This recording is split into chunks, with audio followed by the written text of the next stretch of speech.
Computer vision. As mentioned, computer vision is the ability for machines and computers to see by learning from huge data sets and machine learning. By observing countless images, a machine can learn to identify images in an object or to navigate an environment without crashing into things. What does this mean for the future of SEO? One big thing, and one thing that you should make sure that you are ready for, is that Google will likely start paying more attention to images on websites. Traditionally, we've been told to avoid using images for things like site names. Why?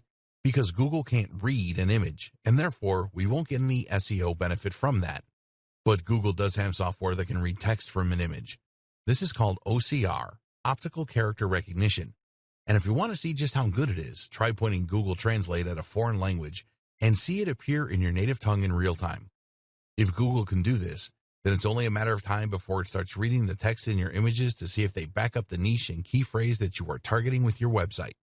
Likewise, seeing as facial recognition is already a big deal when it comes to security and Facebook, it is probably only a matter of time before Google starts using that too. For example, if you write a blog post about Sylvester Stallone, Google might someday look not only at your content, but also at the photos on your page in order to see if there are pictures of Stallone there.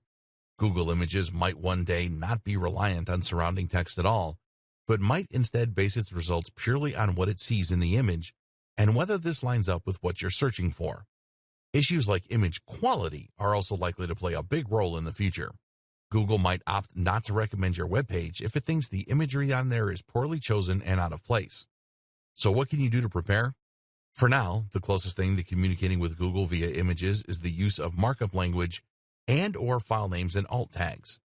Using alt tags to describe images can help Google to know what they represent, and therefore to better decide if your site is relevant for a particular user.